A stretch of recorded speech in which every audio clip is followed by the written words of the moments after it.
لیکن یہ کہ امام مہدی کی حکومت قائم کرنے کے لیے کون لوگ آئیں گے؟ عرب جو ہیں وہ اندر سے کھوکھلے ہو چکے ہیں، عیاشی نے، دولت نے، پیسے نے، دولت، پیسہ، عیاشی، اس کی وجہ سے کھوکھلے ہو چکے ہیں۔ یہاں میں آپ کو دو حدیثیں سنانا چاہتا ہوں۔ سنن ابن ماجہ کی روایت ہے حضرت ابو ہریرہ سے رضی اللہ تعالی عنہ، قال قال رسول اللہ صلی اللہ علیہ وسلم اذا وقعت الملاحم بعث اللہ بعثا من الموالی ہم اکرم العرب فرسا واجودہ سلاحا یوید اللہ بہم الدین، رواہ ابن ماجہ عن ابی ہریرہ رضی اللہ تعالی عنہ۔ جب ملاحم کا دور شروع ہوگا تو اللہ تعالیٰ اٹھائے گا ایک لشکر یا لشکروں پر لشکر موالی میں سے۔ موالی کون ہے؟ عربوں نے جب فتح کیا تھا اس پورے علاقے کو خلافت راشدہ کے دوران، اور پھر وہ لوگ جو ہے، ایک رائے تو یہ تھی کہ انہیں غلام بنایا جائے سارے آبادیوں کو، لیکن یہ کہ حضرت عمر کا اجتہاد تھا، اس کے مطابق جو ان کو غلام نہیں بنایا گیا تو وہ موالی کی حیثیت رکھتے ہیں۔ عربوں میں دم نہیں ہے، موالی میں سے لشکر اٹھیں گے کہ جو در حقیقت حضرت مہدی کی حکومت کو قائم کریں گے۔ دوسری حدیث سنیے، عن عبداللہ ابن الحارث رضی اللہ تعالی عنہ، اور یہ ابن ماجہ کی روایت ہے، قال قال رسول اللہ صلی اللہ علیہ وسلم یخرج الناس من المشرق فیوطئون للمہدی یعنی سلطانہ، لشکر نکلیں گے، لوگ آئیں گے مشرق سے، اور وہ حضرت مہدی کی حکومت کو جمائیں گے اور قائم کریں گے۔ اب ذرا نوٹ کیجئے کہ جزیرہ نما عرب کے مشرق میں کون سے ملک ہیں؟ تین: ایران، افغانستان، پاکستان۔ یہ تین سالڈ مسلم ممالک، مسلم آبادی اکثریت۔ ویسے تو یہ کہ آگے ہندوستان میں 20 کروڑ مسلمان ہیں، لیکن وہ 20 کروڑ جو ہے وہ تو 80 کروڑ کے اندر تحلیل ہو جاتے ہیں غیر مسلموں میں، لیکن یہاں جو معاملہ ہے یہ غالب اکثریت کا۔ ان میں سے ایران کا معاملہ جہاں تک ہے، نمبر 1 یہ کہ وہ شیعہ عقائد کے حصار میں بند ہے، اس سے ادھر ادھر ہونا اس کے لیے ممکن نہیں۔ حدیث میں یہ بھی آتا کہ اصفہان سے 70,000 یہودی دجال کا ساتھ دیں گے۔ لیکن بہرحال خراسان ایک صوبہ ہے افغانستان کا اس وقت بھی شمال مشرقی کونے میں، مجھے امید ہے وہاں سے خیر کی، کیونکہ خراسان کا لفظ وہاں پہ شامل ہے، اور حضور کی حدیث میں بعد میں آپ کو سناؤں گا کہ خراسان سے فوجیں چلیں گی جو یروشلم کو دوبارہ حاصل کریں گی، فتح کریں گی۔ جیسے پہلے یروشلم کھویا عربوں نے تھا، دوبارہ حاصل کیا تھا کرد نے، کرد خون صلاح الدین ایوبی رحمۃ اللہ علیہ، ایسے اب پھر عربوں نے کھویا ہے، لیکن لینے والے خراسان سے لشکر آئیں گے۔ یخرج من خراسان رایات سود لا یردھا شیء حتی تنصب بإیلیا، خراسان کے علاقے سے کالے علم لے کر لشکر چلیں گے جن کے رخ کو کوئی موڑ نہیں سکے گا جب تک کہ وہ جا کر یروشلم میں نصب نہ ہو جائے۔ اس کے بعد نام آتا ہے پاکستان کا۔ یہ ہے میری اور آپ کی داستان، اور یہ ہے سبب جس کی وجہ سے کہ میں آپ سے یہ گفتگو کر رہا ہوں۔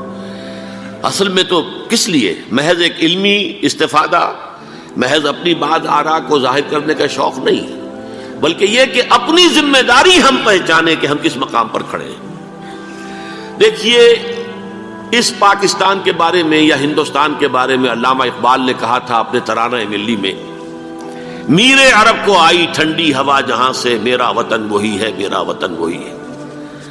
اور مجھے بتایا گیا کہ سنن ابی داؤد میں یہ روایت موجود ہے کہ حضور نے فرمایا کہ ہندوستان کی طرف سے مجھے ٹھنڈی ہوا آتی، اگرچہ مجھے وہ حدیث ابھی نہیں ملی ہے، لیکن حزب التحریر کا ایک کارڈ مجھے ملا تھا، تو اس میں اس حدیث کا اور اس میں ابو داؤد کا روایت کا حوالہ موجود تھا۔ لیکن میں جو چیز آپ کو بتا چکا ہوں وہ یہ کہ الف ثانی کا پورا تجدیدی کارنامہ اس ہندوستان کی سرزمین میں ہوا۔ مجدد الف ثانی شیخ احمد سرندی، شاہ ولی اللہ دہلوی، سید احمد بریلوی، وہ تو ہمارے پاکستان میں آ کر جو ہے ان کا خون جذب ہوا ارض پاکستان میں۔ پھر شیخ الہند مولانا محمود حسن۔ تحریک خلافت چلی تو صرف ہندوستان میں چلی اور کہیں نہیں چلی۔ آزادی کی تحریک چلی پوری دنیا میں، وہ نیشنلزم کی بنیاد پر چلی، ملے نیشنلزم، عرب نیشنلزم، ترک نیشنلزم۔ ہمارے ہاں چلی تو اسلام کے نام پر پاکستان کا مطلب کیا؟ لا الہ الا اللہ۔ پھر پاکستان قائم ہوا معجزے کے طور پر، بلکہ نازل ہوا ہے لیلۃ القدر میں، انا انزلناہ فی لیلۃ القدر، جیسے قرآن نازل ہوا لیلۃ القدر میں، یہ پاکستان بھی نازل ہوا لیلۃ القدر میں۔ اس کا برقرار رہنا ابھی تک معجزہ ہے. ہندو یہ سمجھتا تھا، کانگریس سمجھتی تھی کہ جھٹپٹ ختم ہو جائے گا. پھر یہ کہ اس کا قرارداد مقاصد کا پاس ہو جانا، مزید بھی اور اضافی دفعات دستور میں آ جانا، اب کمرشل انٹرسٹ کو ربا قرار دے کر حرام قرار دینا، یہ سارے لینڈ مارکس ہیں کہ جو اشارہ کر رہے ہیں کسی چیز کی طرف، معاملہ کدھر جا رہا ہے. پھر یہ کہ یہ جو 14ویں صدی کے مجدد تھے شیخ الہند، اس کے بعد سے کچھ ایسی شخصیتیں عظیم پیدا ہوئی ہیں ہند میں، جن کو میں سمجھتا ہوں کہ 14ویں صدی کے مجدد اور 15ویں صدی کے مجدد کے درمیان یہ 15ویں صدی کے مجدد کی راہ کو سیدھا کرنے والے، جیسے کہ حضرت یحییٰ نے کہا تھا میں تو آنے والے کا راستہ سیدھا کر رہا ہوں حضرت عیسیٰ کے لیے، ایسے ہی 15ویں صدی کے لیے امام مہدی کے لیے راستہ صاف کرنے والے سب سے پہلے علامہ اقبال، جنہوں نے اسلام کا تصور دین کی حیثیت سے دوبارہ زندہ کیا ہے، ورنہ اسلام ایک مذہب کی شکل اختیار کر چکا تھا. پھر مولانا مودودی، مولانا ابوالکلام آزاد حکومت الہیہ کے نعرے کے ساتھ میدان میں آئے. یہ اقبال نے جو تصور پیش کیا تھا اس پر عملی جد و جہد کے لیے حزب اللہ قائم ہوئی ہے. نوٹ کر لیجئے 11 برس کا فرق ہے عمر کا علامہ اقبال کے اور ابوالکلام کے. اور 1913 میں جب حزب اللہ قائم کی ہے اس وقت علامہ اقبال کی ملی شاعری اپنے عروج کو پہنچ چکی تھی. پھر یہ کہ علامہ اقبال کے بعد تعمیل جو ہے اس کام کی وہ ابوالکلام نے کی، لیکن روایتی علماء نے کی شدید مخالفت کی وجہ سے وہ بددل ہو کر چھوڑ گئے، کانگریس میں شامل ہو گئے، بساط جو ہے حزب اللہ کی انہوں نے لپیٹ دی. پھر مولانا مودودی آئے، انہوں نے وہ ڈور جو ہے اس کا سرا تھاما، جماعت اسلامی قائم کی حکومت الہیہ ہی کے قیام کے لیے. اگرچہ میرے نزدیک یہ کہ وہ انتخابی اور ایک قومی سیاست کی ایک جماعت بن کر پاکستان میں جو ہے دلدل میں پھنس گئی ہے، اب ہم اس کی کوشش کر رہے ہیں تنظیم اسلامی اور یہ تحریک خلافت جس کے تحت یہ جلسہ ہو رہا ہے. یہ ساری چیزیں وہ ہیں کہ آپ کو سوائے پاکستان کے اور کہیں نہیں ملیں گی پوری دنیا میں. معلوم ہوتا ہے کہ پاکستان کو بہت بڑا رول پلے کرنا ہے اس میں، اور اس کے ساتھ اب جمع کر لیجئے افغانستان کی عمارت افغانستان، اسلامی عمارت افغانستان قائم ہو چکی ہے. یہ پچھلے 20 سالوں میں جو کچھ وہاں ہوتا رہا ہے اس سے پہلے تصور نہیں ہو سکتا تھا. علامہ اقبال کے فرزند بھی دیکھ کر آئے ہیں، تو اگرچہ وہ خود میں سمجھتا ہوں کہ خاصے انہیں آپ لبرل کہیں، آزاد خیال کہیں، لیکن اس درجے متاثر ہو کر آئے تھے کہ انہوں نے یہ کہا افغانستان میں جو میں نے حالات دیکھے ہیں کہ اگر 2-4 اور مسلمان ملکوں کے اندر یہ نظام قائم ہو جائے تو پوری دنیا مسلمان ہو جائے گی. یہ سب کچھ کیسے ہو رہا ہے؟ یہ آنے والے دور کی جھلکیاں ہیں. Coming events are casting their shadows before. یہ سب بتا رہے ہیں کہ پاکستان افغانستان کو مل کر اس میں کوئی عظیم رول پلے کرنا ہے. اور اس کے ضمن میں اب میں علامہ اقبال کے بارے میں آخری بات کہہ رہا ہوں.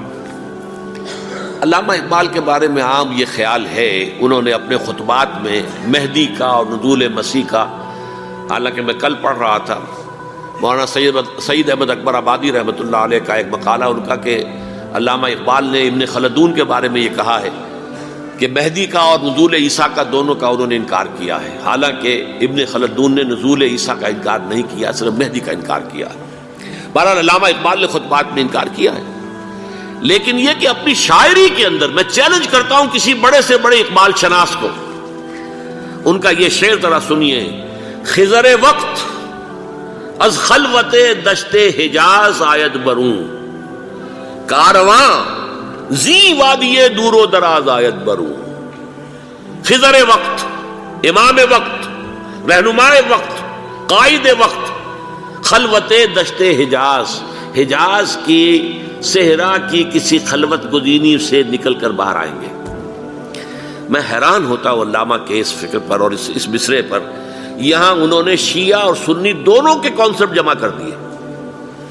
شیعہ کا کانسیپٹ یہ چھپے ہوئے کسی غار میں وہاں سے برآمد ہوں گے، اور ہمارا کانسیپٹ میں ام سلمہ رضی اللہ تعالیٰ عنہ کی حدیث سنا چکا، چھپے ہوئے ہوں گے وہ وہاں پر، مدینے سے نکل کر آ کر مکے میں چھپ جائیں گے.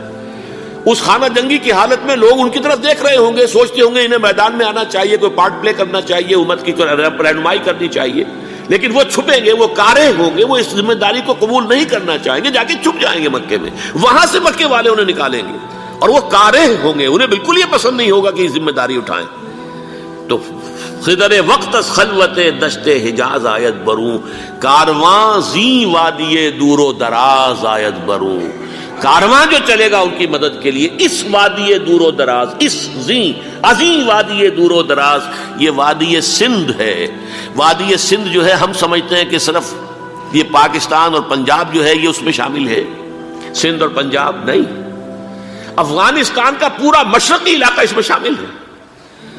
جیسے دریائے جہلم سندھ میں جا رہا ہے، جیسے دریائے گلگت سندھ میں آ کر ملتا ہے، جیسے دریائے چناب اور راوی اور جہلم اور یہ سب جا رہے ہیں اور آ رہے ہیں، اسی طرح دریائے کابل کہاں سے آ رہا ہے، دریائے گومل کہاں سے آ رہا ہے، ٹوچی کہاں سے آ رہا ہے، یہ سارا جو ہے ڈرین جو ہو رہا ہے، ایسٹرن جو ہے پارٹ آف افغانستان، یہ سب وادی ہے۔ اس وادی کے یہ دو حصے ہیں، ایک حصہ جو ہے یہ ادھر پاکستان میں ہے اور اسی وادی کا دوسرا حصہ جو ہے وہ افغانستان میں ہے۔ کارواں زی وادی دور و دراز آیت بروں، کارواں چلے گا یہاں سے، یخرج ناس من المشرق یؤتون للمہدی یعنی سلطان ہی، مشرق سے فوجیں چلیں گی کہ جو مہدی کی حکومت قائم کریں گی، اور یخرج من خراسان رایات و سود، اور خراسان سے سیاہ پرچم چلیں گے کہ جن کا رخ کوئی موڑ نہیں سکے گا، حتیٰ تنصب بیلیا، یہاں تک کہ وہ جا کر یروشلم کے اندر نصب ہو جائیں گے۔ حضرات، میں ایک میری گفتگو کا حصہ باقی تھا لیکن میں اسے چھوڑ رہا ہوں، اس لیے کہ گلوبلائزیشن جو اس کی ہوگی، جو خلافت علی منہاج النبوہ کی تجدید کامل حضرت مہدی کے ہاتھوں عرب میں ہوگی، اس سے پہلے اس کے لیے محنت، کوشش، جد و جہد پاکستان اور افغانستان میں ہو چکی ہوگی جو اسے سپورٹ کرے گی اور وہاں جا کر حکومت قائم کرے گی۔ اس کے بعد گلوبلائزیشن کا جو مرحلہ اس کا ہے وہ حضرت مہدی کے ہاتھوں نہیں ہے، وہ حضرت عیسیٰ ابن مریم ان کے نزول کے بعد ہے، جن کے نزول کے بعد دجال کا خاتمہ ہوگا اور یہودیوں کا استیصال ہوگا۔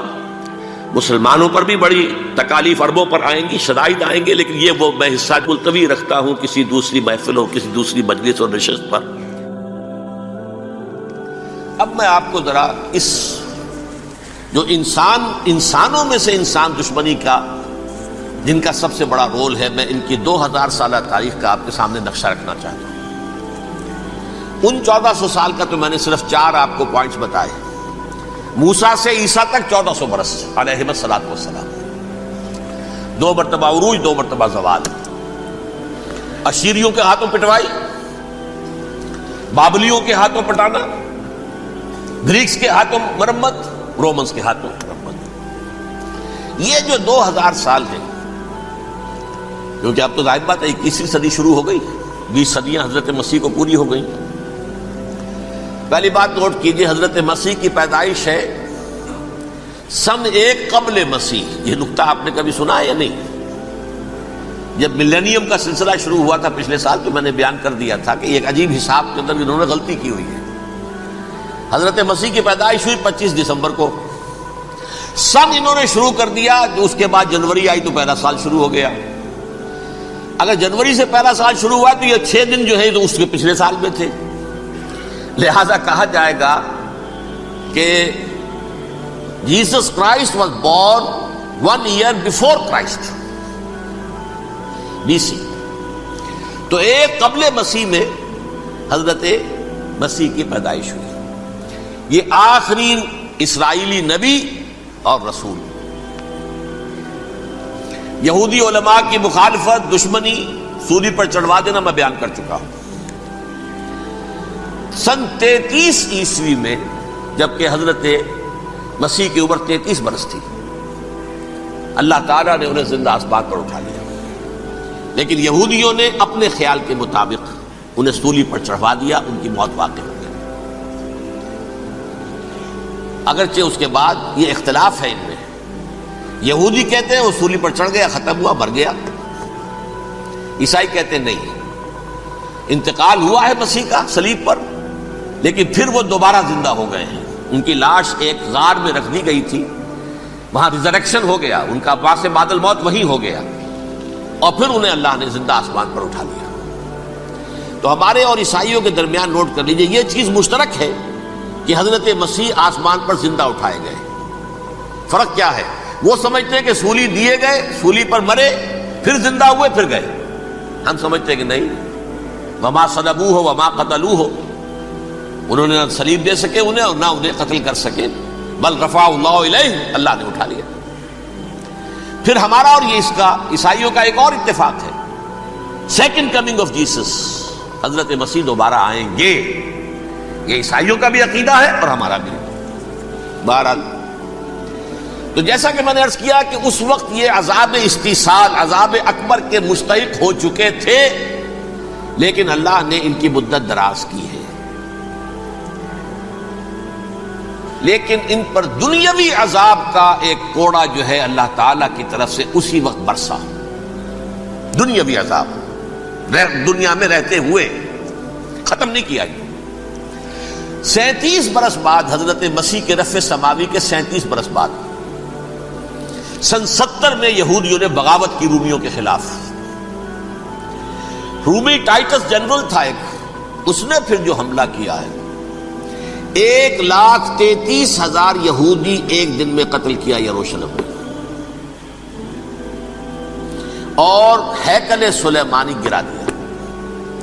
وہ ہیکل پہلے بھی گرا تھا، پہلے 1400 سال کے دوران میں بھی نبوکڈنضر نے گرایا تھا، لیکن پھر اس کے 150 سال بعد انہوں نے دوبارہ بنا لیا تھا، اس لیے وہ اسے سیکنڈ ٹیمپل کہتے ہیں۔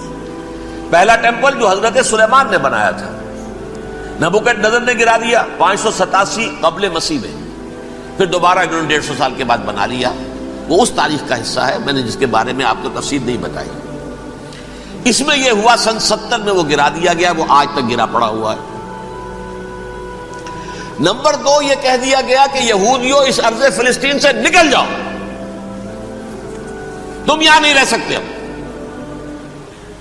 لہذا جس کا جہاں سینگ سمایا چلا گیا، یورپ میں چلے گئے، ایشیا میں آ گئے، عرب میں آ گئے، یہ 3 قبیلے جو رات بھی میں نے عرض کیا تھا، بنو قینقاع، بنو نذیر اور بنو قریظہ، یہ وہاں سے آ کے مدینے میں آباد ہو گئے۔ جس کا جہاں سینگ سمایا، افریقہ میں، ہندوستان میں، جہاں چلے گئے۔ ڈایاسپورا اسے کہتے ہیں، وہ آپ نوٹ کر لیجیے اس لفظ کو، ڈایاسپورا، ہمارا دور انتشار، جبکہ ہمیں ہماری اصل سرزمین تو فلسطین ہے، حضرت ابراہیم کا مسکن، حضرت اسحاق، حضرت یعقوب کا مسکن فلسطین، یہ ہے ہماری اصل جاگیر، یہ تو ہماری جدی پشتی جاگیر ہے، لیکن یہاں سے نکال دیے گئے سن 70 عیسوی میں، اور وہاں سے لے کے 1917 تک ان کا ڈایاسپورا جاری رہا۔ یہ دور انتشار ہے۔ اس دور انتشار کے اب چند حصے ہیں جس کو میں چاہتا ہوں کہ آپ علیحدہ علیحدہ سمجھ لیں۔ دور انتشار کا جو پہلا جو ہے، تقریباً 300 برس رومی حکمران تھے، وہ یہودیوں کے بھی دشمن تھے اور عیسائیوں کے بھی دشمن تھے۔ عیسائی اور یہودی ایک دوسرے کے بھی دشمن تھے، لیکن رومی سمجھتے تھے کہ یہ ایک ہی تھیلی کے چٹے بٹے ہیں۔ رومیوں کے نزدیک عیسائی بھی یہودیوں ہی کا ایک فرقہ تھے، کوئی علیحدہ مذہب تو تھا ہی نہیں۔ لہذا رومی جو ہیں، رومنز، وہ ان دونوں کو ستاتے تھے، مارتے تھے، اور یہ آپس میں لڑتے تھے۔ یہودی عیسائیوں کو مارتے تھے، عیسائی یہودیوں کو مارتے تھے۔ یہ ہے 300 برس تک کی تاریخ۔ سن 300 عیسوی میں کیا ہوا؟ ایک معجزہ ہو گیا۔ بہت عظیم ایمپرر کانسٹینٹائن، قسطنطین اعظم، رومن ایمپررز میں سے بہت بڑا ایمپرر، وہ عیسائی ہو گئے۔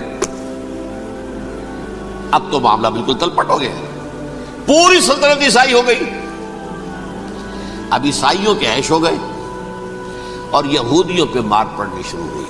اب عیسائیوں کا آپ خود سوچئے کہ جنہیں وہ خدا بنا بیٹھے ہیں، خدا کا بیٹا قرار دے رہے ہیں، ان کے قاتل کون؟ یہودی، بدماش۔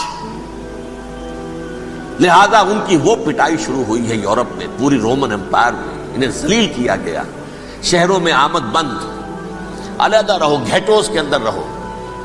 یہودی کا نام جو ہے وہ گالی بن گیا، جیسے آج بھی یہودی گالی کہتے ہیں، جیسے خنزیر کا لفظ، وہ بھی اللہ کی مخلوق ہے، لیکن آپ کو معلوم ہے کوئی شخص زبان پہ نام نہیں لانا چاہتا خنزیر کا، سور کا، ہے تو مخلوق وہ بھی ایک حیوان ہے۔ ایسے ہی یہ ہے یہودی گالی، جیوٹ گالی۔ لہذا ایک طرف تو ان دونوں کے درمیان دشمنی، جس کو قرآن کہتا ہے وَأَغْرَيْنَا بَيْنَهُمُ الْعَدَاوَةَ وَالْبَغْضَاءَ، ہم نے ان کے مابین دشمنی جو ہے پیدا کر دی ہے۔ اور جب یہ پوری سلطنت عیسائی ہو گئی تو قافیہ تنگ ہو گیا یہودیوں کا، آئیے 571 عیسوی، یعنی جبکہ ڈائسپورا کو کتنا عرصہ ہو چکا تھا؟ 500 برس۔ سن 70 سے شروع ہوا نا ڈائسپورا، جب ٹائٹس نے گرایا ہے ہیکل کو اور نکال باہر کیا انہیں فلسطین سے، بھاگ جاؤ یہاں ایک یہودی بھی نہیں رہے گا، فلسطین سے نکال دیے۔ اس کے پورے 500 برس بعد سن 571 عیسوی میں حضور کی پیدائش ہوئی، ولادت باسعادت محمد رسول اللہ صلی اللہ علیہ وسلم۔ 610 میں آپ پر وحی کا آغاز ہوا، لیکن حضور کے ساتھ ان کا معاملہ کیا رہا؟ اول تو جبکہ حضور ابھی مکے ہی میں تھے، یہودیوں نے ریشہ دوانیاں شروع کر دی حضور کے خلاف۔ قریش مکہ کو سکھاتے تھے، پڑھاتے تھے، ان سے یہ پوچھو، ان سے یہ پوچھو، انہیں اس طرح تنگ کرو، ان سے یہ امتحان لو، یہ آپ کے علم میں ہے۔ سورہ بنی اسرائیل میں، سورہ کہف میں وہ سوالات جو امتحانی سوالات آئے تھے، ذوالقرنین کون تھا، اصحاب کہف کون تھے، تم رسول بنے پھرتے ہو تو بتاؤ، اور یہ روح کی حقیقت کیا بتاؤ، یہ ساری ریشہ دوانیاں کر رہے تھے بیٹھے ہوئے ابھی وہیں پر، حضور ابھی پہنچے بھی نہیں۔ ہجرت فرما کر حضور تشریف لے آئے تو حضور نے، جسے ماسٹر سٹروک کہا جائے گا، یعنی اسٹیٹس مین شپ کا ماسٹر سٹروک، آپ نے مدینے میں آتے یہودیوں کے ساتھ پیکٹ کر دیا، جوائنٹ ڈیفنس پیکٹ آف مدینہ، کہ اگر مکے والے ہم پر حملہ کریں گے تو ہم مل جل کر ایک قوم کی حیثیت سے مقابلہ کریں گے۔ یہ میثاق مدینہ کہلاتا ہے، جس کے بہت غلط معنی پہنائے جا رہے ہیں آج کل۔ بہرحال میں موضوع میرا چونکہ یہ نہیں، میں ادھر نہیں جاؤں گا، لیکن ہوا کیا؟ ہر مرتبہ یہ خیانت کے مرتکب ہوئے، ان نے جو عہد کیے تھے ان سے پھرے، اندر ہی اندر سازش، ریشہ دوانی، حضور کی بدترین دشمنی۔ سورہ نساء کی آیت نمبر 12 میں 14 میں 13 میں فرمایا ہے، لا تزال تطلع علی خائنۃ منہم، اے نبی ہمیشہ آپ کے علم میں ان کی طرف سے خیانتیں، بددیانتیاں آتی رہیں گی، اور بار بار وہ مسلسل جنگ کی آگ بھڑکاتے تھے، قریش کو دعوت دیتے، آؤ آؤ آؤ ہم اندر سے بغاوت کر دیں گے، تم آؤ تو صحیح، ختم کریں محمد کو اور اہل ایمان کو صلی اللہ علیہ وسلم رضی اللہ تعالی عنہم اجمعین۔ لیکن پھر جب وہ آتے تھے تو یہ دبک جاتے تھے، ان میں ہمت نہیں تھی، میدان کے مرد نہیں رہے تھے۔ یہ سورہ حشر میں ان کا نقشہ کھینچا گیا ہے، کھلے میدان میں مقابلے کی اس کے اندر صلاحیت ہی نہیں ہے، یہ تو فصیلوں کے پیچھے سے، جیسے عورتیں کہیں دیہات میں لڑائی ہوتی ہے تو مرد جو ہے گلیوں میں لڑتے ہیں، عورتیں اوپر سے پتھر پھینکتی ہیں، بس وہ کام یہ کر سکتے تھے، من ورائے جدر، فصیلوں کے پیچھے سے، جنگ میں میدان میں نہیں آ سکتے۔ بہرحال قرآن مجید میں ہے یہ، سورہ مائدہ کی آیت نمبر 64، کلما اوقدوا نارا للحرب اطفاها اللہ، اکثر و بیشتر مواقع پر تو یہ جب آگ بھڑکاتے تھے جنگ کی، اللہ اسے بجھا دیتا تھا۔ لیکن بہرحال اس کے باوجود جنگیں ہوئی، غزوہ بدر، غزوہ احد ہوئی کہ نہیں، یہ ساری اس اصل شرارت نہیں کی، اور اس کے نتیجے میں حضور نے پھر ایک ایک کر کے 3 قبیلوں کو سزا دی۔ غزوہ بدر کے فوراً بعد بنو قینقاع نکالے گئے مدینے سے، غزوہ احد کے فوراً بعد بنو نذیر نکالے گئے، اور غزوہ احزاب کے بعد بنو قریظہ نکال دیے گئے۔ یہ تو میں نے آپ کے سامنے رکھ دیا صرف حضور کے زمانے میں ان کا کیا رویہ رہا، دشمن۔ رات بھی ہم نے وہ آیت پڑھی تھی، لَتَجِدَنَّ أَشَدَّ النَّاسِ عَدَاوَةً لِلَّذِينَ آمَنُوا الْيَهُودُ وَالَّذِينَ أَشْرَكُوا، اہل ایمان کی دشمنی میں شدید ترین تم پاؤ گے یہودیوں کو اور مشرکین، مشرکین بھی بعد میں ہے، پہلے یہودی۔ حضور کے بعد کیا ہوا اب یہ نوٹ کیجئے، یہ ان کی تاریخ کا دوسرا دور ہے۔ حضرت عمر رضی اللہ تعالیٰ عنہ کا عہد خلافت ہے، بیت المقدس کا محاصرہ کیا گیا، فصیل بڑی اونچی، شہر اندر سے سیلف سفیشینٹ، حملے کا راستہ کوئی نہیں، محاصرہ طول کھینچ رہا ہے، لیکن ان کے پاس رسد بھی موجود ہے، پانی بھی موجود ہے، وہ دروازے بند کر کے بیٹھے ہوئے ہیں۔ بالآخر اللہ تعالیٰ کی مشیت کا ظہور کیسے ہوا؟ ان کے کچھ علماء آئے فصیل پر، کہا دیکھو مسلمانوں، تم قیامت تک بھی یہاں پڑے رہو گے محاصرہ کر کے، ہمارا یہ شہر فتح نہیں ہوگا۔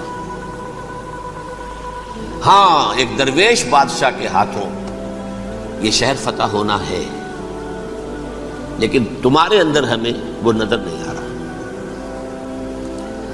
ابو عبیدہ بن الجراح رضی اللہ تعالی عنہ امین هذه الامہ، ان کا فوراً ذہن گیا وہ درویش بادشاہ مدینے میں بیٹھا ہوا ہے عمر رضی اللہ تعالی۔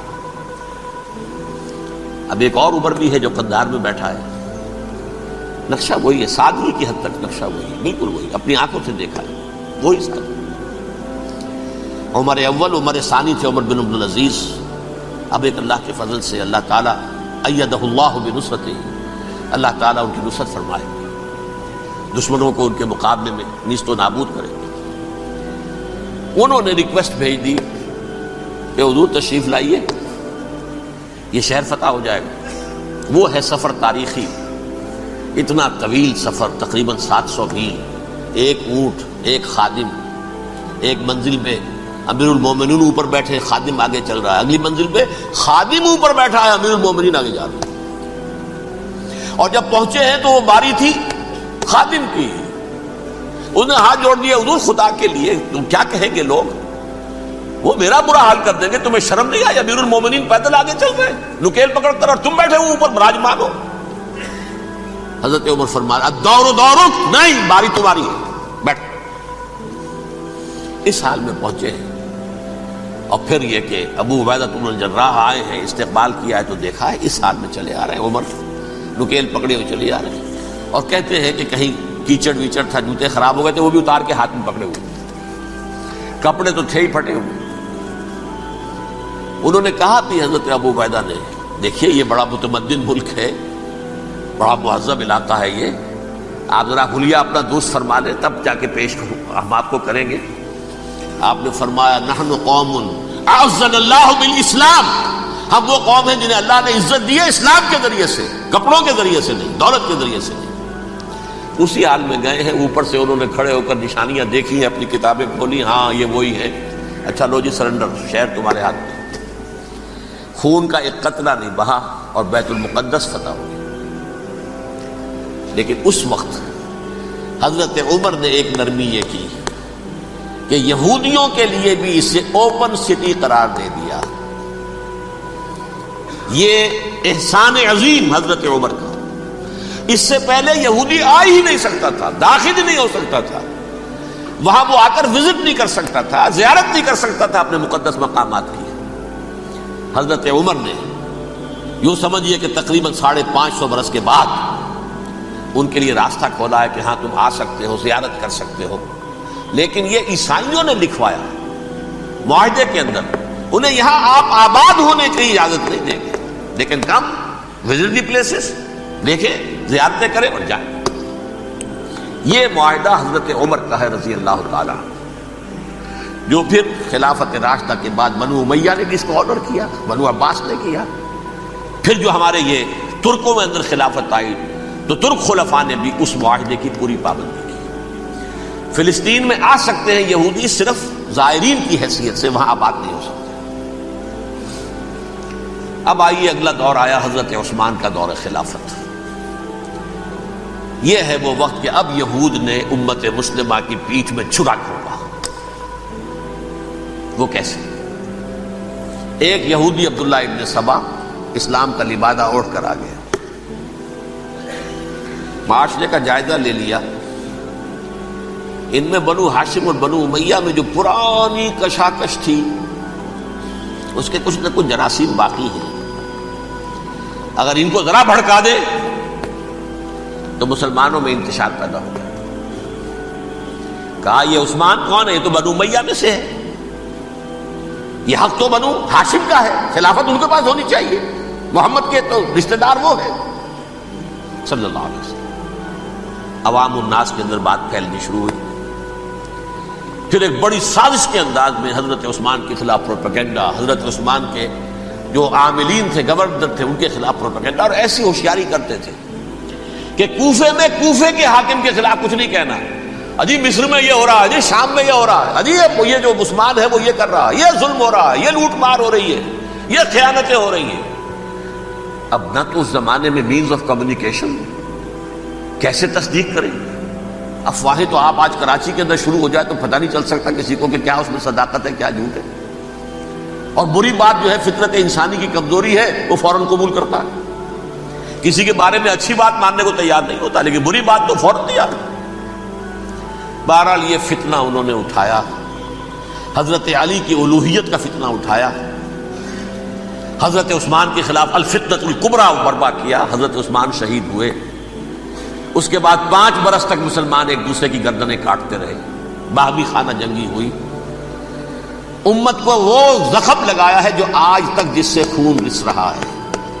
یہ شیعان عثمان اور شیعان علی تھے جو بعد میں پھر سنی اور شیعہ ہو اور آج تک ہی.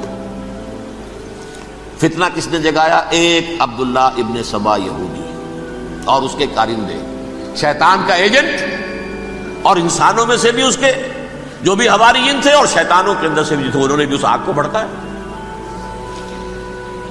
یہ آپ سوچ لیجئے کہ یہ کس نے وہ زخم لگایا؟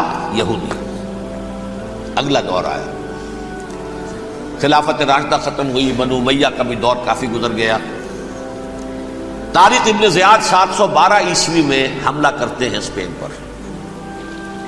اسپین اس وقت عیسائیت کا بہت بڑا گڑھ، بڑے کٹر ترین عیسائی جو ہے وہ اسپین میں تھے. لہذا یہودیوں کی وہاں بہت پٹائی ہوتی تھی، بہت پٹائی ہوتی ہے. میں بتا چکا ہوں، دشمنی تھی ان کی تو چلی آ رہی تھی عیسائیوں کے ہاتھوں یہودیوں کی. وہ تو سن 300 عیسوی سے ایمپرر کانسٹنٹائن کے بعد سے شروع ہو گئی تھی. اس حوالے سے یہودیوں نے اس وقت چالاکی یہ برتی، کچھ راستے واسطے بتائے، کچھ مدد کی طارق ابن زیاد کی. طارق ابن زیاد نے انہیں اپنا محسن سمجھا. ہسپانیہ فتح ہو گیا تو یہودی چونکہ محسنین کی فہرست میں آ چکے تھے، انہیں بہت اقتدار نصیب ہوا. بڑی سپورٹ مسلمانوں نے دی. ان کے بڑے بڑے علماء جو ہیں اسی دور کے اندر پیدا ہوئے، بڑے بڑے تھنکرز ان کے اسی دور میں پیدا ہوئے.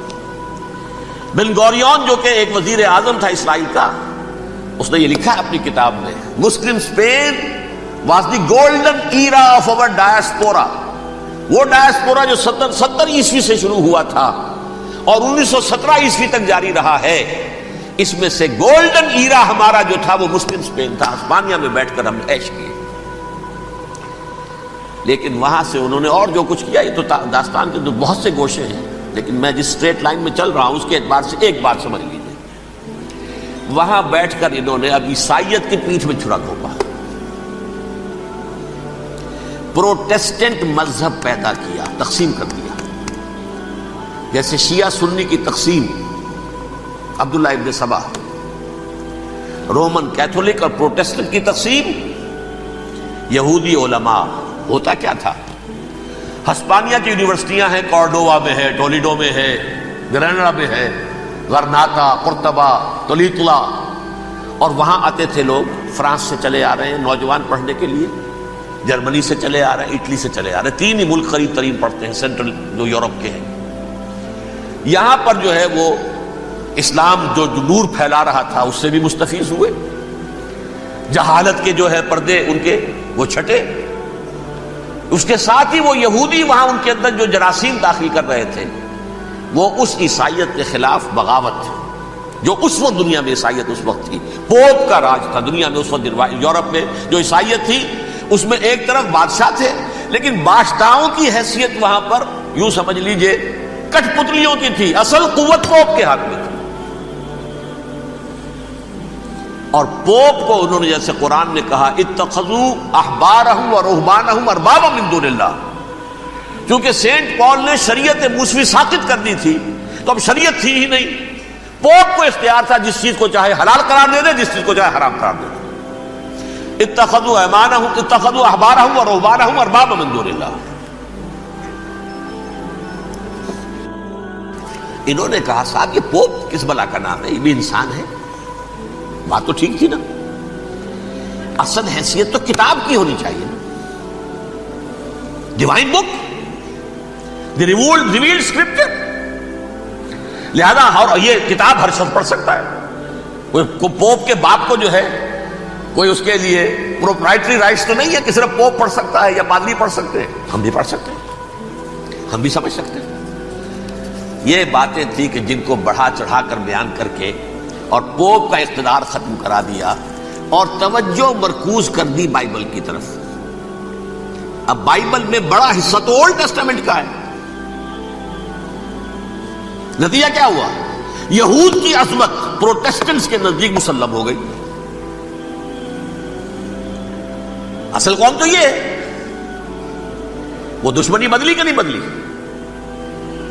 موسیٰ کے امتی یہ ہے، تورات موسیٰ کو دی گئی، ابراہیم کی نسل یہ ہے. لہذا وہ جو دشمنی تھی، جو عداوت تھی کہ ہمارے خدا کو سوری چڑھانے والے ہیں یہ بدماش، اس کا ازالہ ہوا. اس پروٹیسٹنٹ مذہب کے نتیجے میں یہ میں اب آپ کو بتاتا ہوں کہ ایک نتیجہ وہ نکلا ہے جسے برٹرینڈ رسل نے بیان کیا ہے. اس کی کتاب ہے ان پریز آف آئیڈلنس، صفحہ 108. وہ لکھتا ہے the Christians retaining the Judaic belief in special revelation added to it the Roman desire for worldwide domination and the Greek taste for metaphysical subtleties.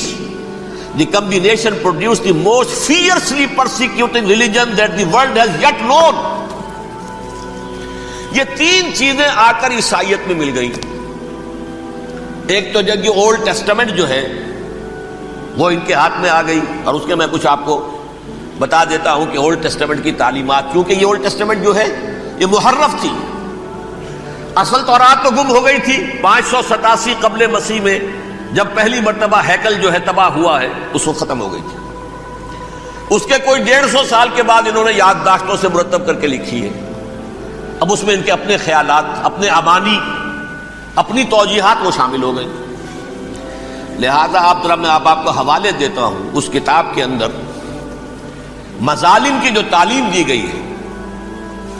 اہل کتاب نے اپنے مظالم قتل عام کے جواز کے لیے تورات میں تبدیلیاں کی اور پیغمبروں پر دہشت ناکی اور بدترین حرام کاری کے الزامات لگائے. سنیے، پہلا حوالہ ہے یہ گنتی باب 31 آیات 17-18. اس لیے ان بچوں میں جتنے لڑکے ہیں سب کو مار ڈالو، اور جتنی عورتیں مرد کا منہ دیکھ چکی ہیں ان کو بھی قتل کر ڈالو، لیکن ان لڑکیوں کو جو مرد سے واقف نہیں اور اچھوتی ہیں اپنے لیے زندہ رکھو. یہ کسی اللہ کی کتاب کا یہ جملہ ہو سکتا ہے؟ کسی ریویل بک کا؟ اور سنیے، یہ ہے استثناء ڈیٹرانومی باب 20 آیت 16-18. پر ان قوموں کے شہروں میں جن کو خداوند تیرا خدا میراث کے طور پر تجھ کو دیتا ہے، کسی ذی نفس کو جیتا نہ بچا رکھنا. جیسا خداوند تیرے خدا نے تجھ کو حکم دیا بالکل نیست کر دینا. مرد، عورتیں، بچے، بوڑھے سب ختم. یہ کتاب مقدس ہے. اور سنیے، سیموئیل باب 27 آیت نمبر 9. اور داؤد نے اس سرزمین کو تباہ کر ڈالا اور عورت مرد کسی کو جیتا نہ چھوڑا. نمبر 4، ان سب آباد شہروں کو ماں، عورتوں اور بچوں کے بالکل نابود کر ڈالا. کتاب استثناء باب 3 آیت 6. یہ ہے جو کہہ رہا ہے برٹرینڈ رسل. کرسچینٹی میں آ کر یہ تین چیزیں شامل ہو گئی. ایک تو یہ باربیرین یہ تعلیم جو ہے، اور یہ مذہب کے نام پہ تعلیم، یہ کتاب مقدس کی تعلیم. نمبر 2، رومنز کے اندر جو ایک تمنا تھی ورلڈ ڈومینیشن کی، وہ عیسائیت کے اندر آ گئی. اس لیے کہ پوری رومن امپائر جو ہے عیسائی ہو گئی. اسے وراثت کے اندر ورلڈ ڈومینیشن کی جو ایک تمنا تھی وہ مل گئی. اور پھر یہ کہ انہوں نے جو توہمات تھے یونانیوں کے، ان کو بھی اپنے ہاں مختلف شکلوں کے اندر جمع کر لیا. ان تین چیزوں کا the combination produced the most fiercely persecuting religion that the world has yet known. اس کے نتیجے میں دنیا میں تاریخ انسانیت کے اندر جو بدترین خوخار ترین مذہب ہو سکتا ہے وہ شکل عیسائیت نے اختیار کی.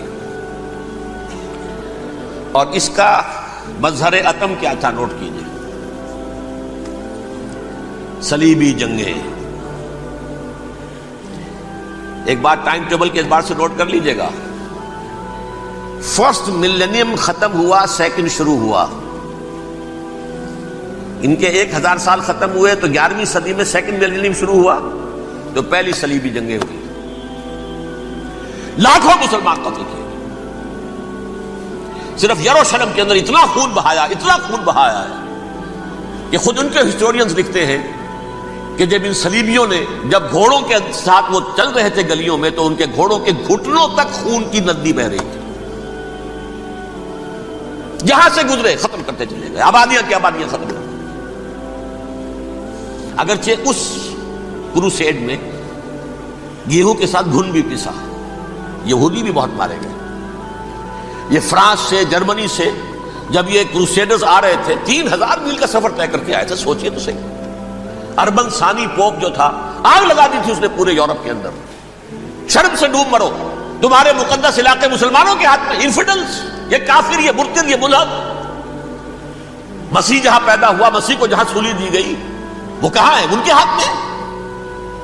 وہ آگ لگائی ہے, 3000 میل کا فاصلہ طے کر کے یہ قومیں آئی ہیں وہاں, اور جو تباہی مچائی ہے تاریخ انسانی میں ایسی بربریت کی کوئی مثال. اور یہ ان کے اپنے ہسٹورینز لکھتے ہیں شرم کے بارے میں.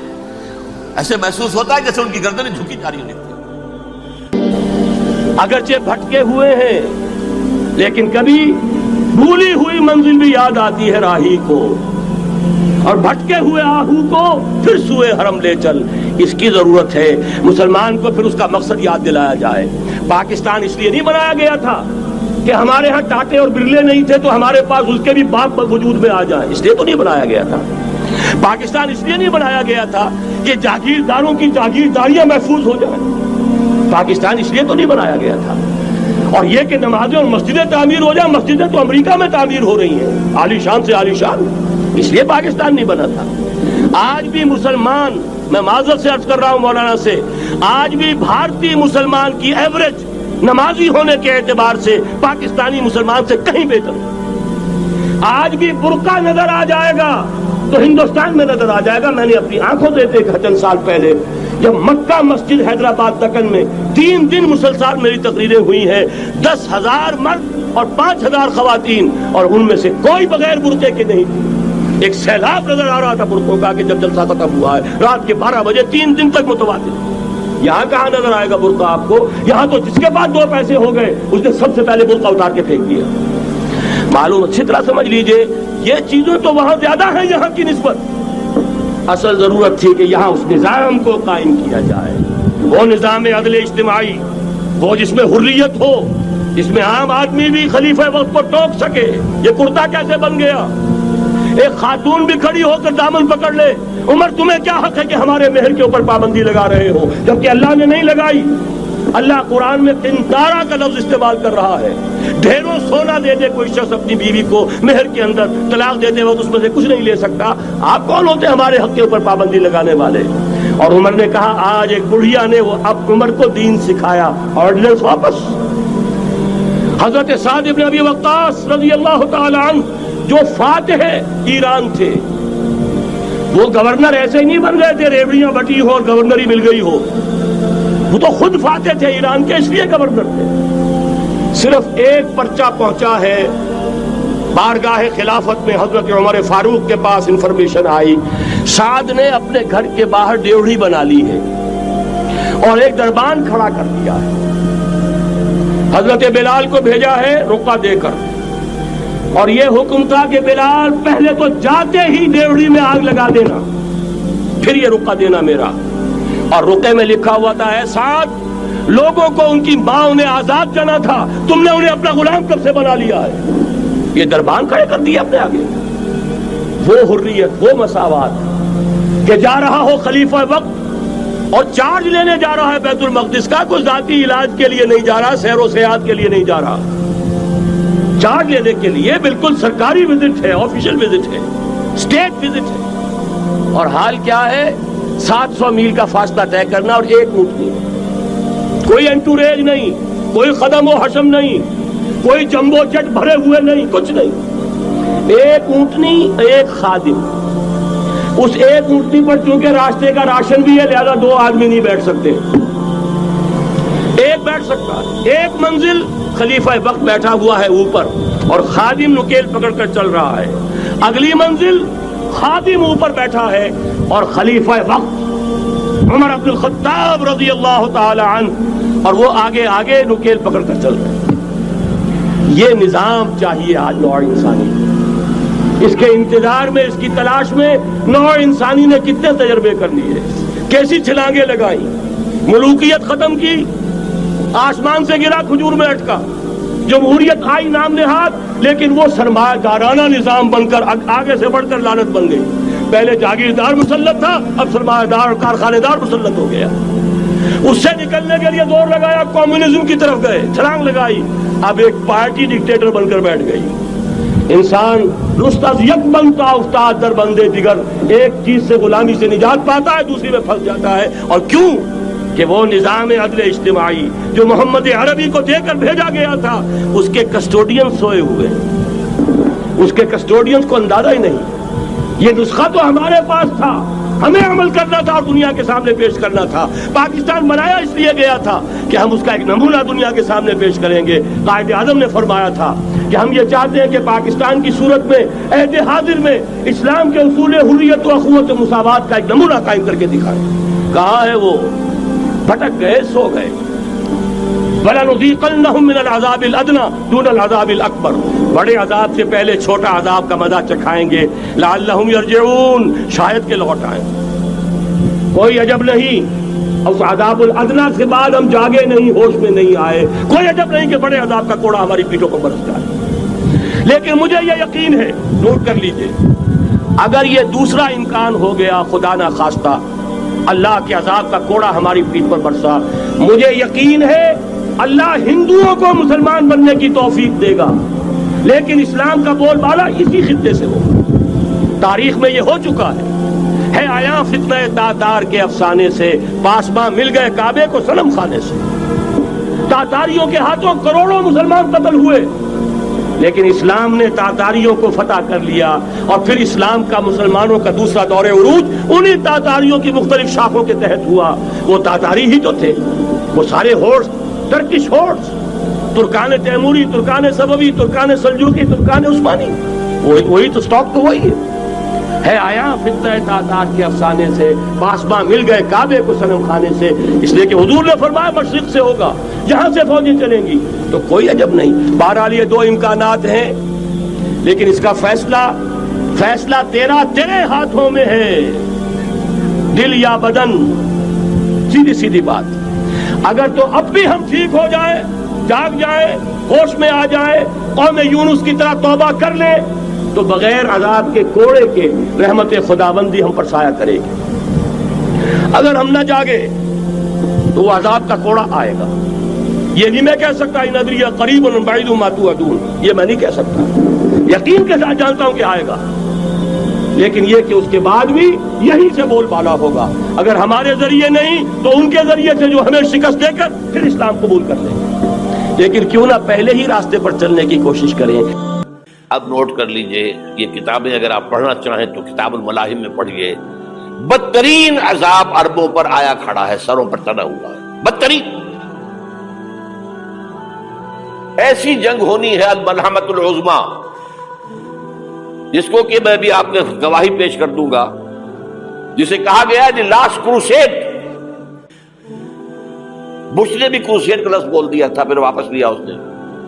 نکل جاتی ہے جس کے منہ سے سچی بات مستی میں. فقیہ مصلحت بھی سے اور ہندے بادہ خار اچھا، کروسیڈ کہہ کر پھر واپس لیا. یہ کروسیڈ، اس کے اوپر جس قدر نقصان ہونا ہے عربوں کا.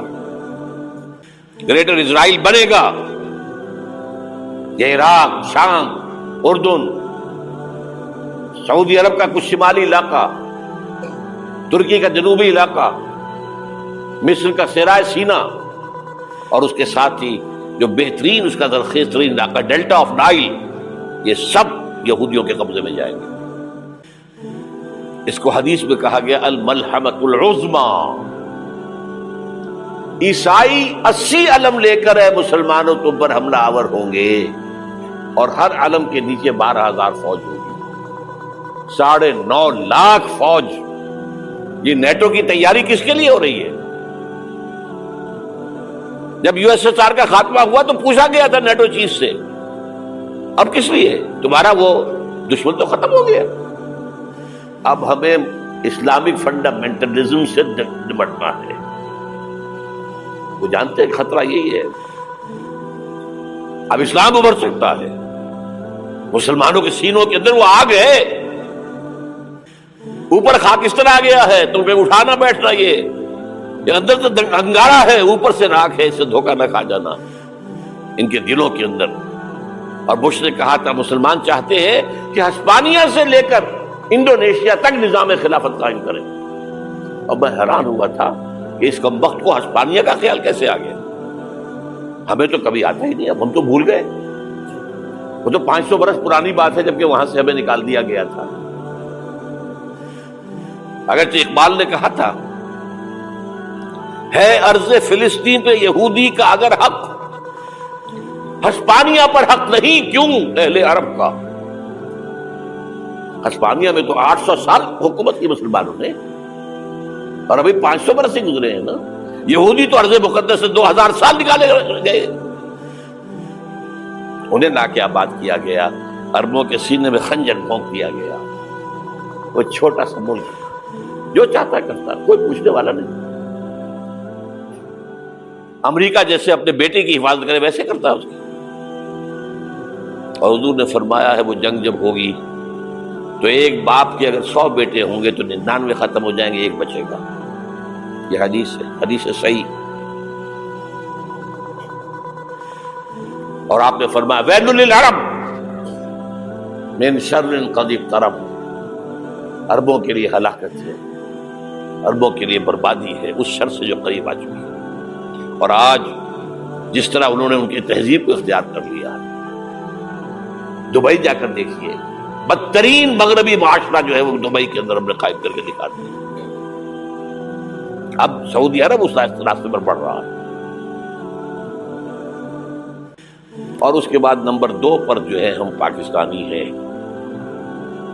لیکن میں اس کے وہ پہلی بات جو کہہ رہا ہوں وہ تو یقینی ہے، اس میں تو احادیث صحیحہ موجود ہے. اگرچہ اس کے بعد پانسا پلٹے گا، پھر حضرت مہدی کا ظہور ہوگا، حضرت عیسیٰ کا نزول ہوگا، اور وہ گریٹر اسرائیل گریٹر گریو یارڈ بنے گا یہودیوں کا. ایک ایک یہودی قتل ہوگا اور دفن ہوگا. یہ بات میں ہونا ہے، میں پہلی بات میں فرض کر رہا ہوں. وہ پانسا پلٹے گا جب پلٹے گا. ابھی جو سامنے ہے وہ کیا ہے؟ جسے ملحمۃ العظمیٰ کہا حضور نے، جسے آرمگیڈون کہتے ہیں عیسائی. آرمگیڈون کی اگر کہیں جا کر آپ دیکھیں گے، آپ ڈکشنری میں مانی تو کیا لکھا ہے؟ A very big war which will be fought between the forces of evil and good before the end of this world. اس دنیا کے خاتمے سے پہلے خیر اور شر کی قوتوں کے درمیان بہت بڑی جنگ ہوگی. ارمجدون اسے کہتے ہیں عربی میں، اور آرمگیڈون اسے کہتے ہیں انگریزی کے اندر. اور یہ بائبل کی آخری کتاب کے اندر ہے، جو اس میں کہ مکاشفات یوحنا، ریویلیشنز آف سینٹ جان. یہ تو میں کہہ رہا ہوں یقین کے ساتھ، اور زیادہ دور نہیں ہے، آیا چاہتا ہے. اس لیے کہ یہودیوں کا اور عیسائی جو کنزرویٹوز ہیں، نیو کنزرویٹوز، ان کا 5 نکاتی ایجنڈا ہے متفق علیہ، جس کے تحت یہ جنگ صلیبی شروع کی گئی ہے. وہ سن لیجئے آپ. آرمگیڈون نمبر 1، گریٹر اسرائیل قائم ہو جانا اس کے نتیجے میں نمبر 2، مسجد اقصی اور قبۃ الصغریٰ کو گرانا نمبر 3، وہاں 3rd ٹیمپل، وہ مسجد جو حضرت سلیمان نے بنائی تھی 1000 قبل مسیح میں، پھر برباد کی تھی نبوکدنضر نے، دوبارہ بنائی گئی، پھر دوبارہ ختم ہوئی 70 عیسوی تک گری پڑی ہے. ان کا خانہ کعبہ گرا ہوا ہے 70 عیسوی سے لے کر آج تک. ایک دیوار ہے ویلنگ وال، جہاں جاتے ہیں، روتے ہیں، پیٹتے ہیں، ماتم کرتے ہیں. وہاں وہ بنے گا 3rd ٹیمپل. اور نمبر 4، اس میں لا کر رکھا جائے گا تخت حضرت داؤد کا. یہ تخت کہاں ہے اس وقت؟ یہ لندن شریف کے اندر جو ان کی پارلیمنٹ کا جو چرچ ہے، ویسٹ منسٹر ایبے، اس میں رکھا ہوا ہے. ایک پتھر تھا جس پر بٹھا کر حضرت داؤد کی تاج پوشی ہوئی، پھر حضرت سلیمان کی ہوئی، پھر وہ پتھر رکھ دیا گیا، جب حضرت سلیمان نے بنایا ہیکل مسجد اقصی، وہاں رہا وہ. ہر بادشاہ جو تھا یہودی اسی کے اوپر بٹھا کر اس کی تاجپوشی ہوتی تھی. سن 70 میں ٹائٹس نے گرایا اسے ہیکل کو، وہ پتھر لے گیا، وہاں سے روم گیا، روم سے آئرلینڈ گیا، آئرلینڈ سے اسکاٹ لینڈ آیا، اسکاٹ لینڈ سے انگلینڈ آیا، اور اب وہ رکھا ہوا ہے 14ویں صدی عیسوی سے آج تک. وہ ویسٹ منسٹر ایبے میں رکھا ہوا، ایک کرسی کی سیٹ میں اسے بنا دیا گیا ہے تخت کی شکل میں. اب انگریزوں میں کوئی ملکہ ہو، کوئی بادشاہ ہو جس کی بھی تاج پوشی ہونی اس میں ہو، یہ لا کر رکھا جائے گا تھرڈ ٹیمپل میں. اور اس پر یہودیوں کے خیال کے مطابق ان کا مسیحا آئے گا جو مسیح دجال ہوگا. عیسائیوں کے خیال کے مطابق حضرت عیسیٰ آئیں گے، وہ ہمارا بھی خیال ہے حضرت عیسیٰ آئیں گے علیہ السلام. بہرحال یہ تو بعد کی باتیں ہیں نا. اس وقت جو میں عرض کر رہا ہوں عربوں پر بہت بڑا عذاب، اور پاکستان کا معاملہ البتہ یہ ہے، میں یقین سے نہیں کہہ سکتا. ہینگنگ ان دی بیلنس، ہو سکتا ہے اللہ تعالیٰ ہم پر رحم فرمائے، ہو سکتا ہے، اگرچہ اس کی کچھ شرائط ہوگی. چمن کے مالک اگر بنا لیں موافق اپنا شعار، اب بھی چمن میں آ سکتی ہے پلٹ کر چمن سے روٹھی بہار، اب بھی ہو سکتا ہے. اور یہ بھی ہو سکتا ہے کہ اللہ تعالیٰ نے معجزانہ طور پر ہمیں ملک دیا، ہم نے اللہ سے بدعہدی کی، وعدہ خلافی کی، غداری کی، لہذا سزا دی جائے اور ہم سے یہ ملک چھین لیا جائے. It's just possible. دور نہ سمجھے، اسے انہونی بات نہ سمجھے. جو گھیراؤ ہو رہا ہے آپ کے مغرب میں نیٹو فورسز اور مشرق میں بھارتی فورسز گدھوں کی طرح بیٹھے ہوئے انتظار کر رہے ہیں پاکستان اور ڈسٹیبلائز ہو جائے، یہاں اور بدامنی ہو جائے. اب لاہور میں پھر آج دھماکے ہو گئے.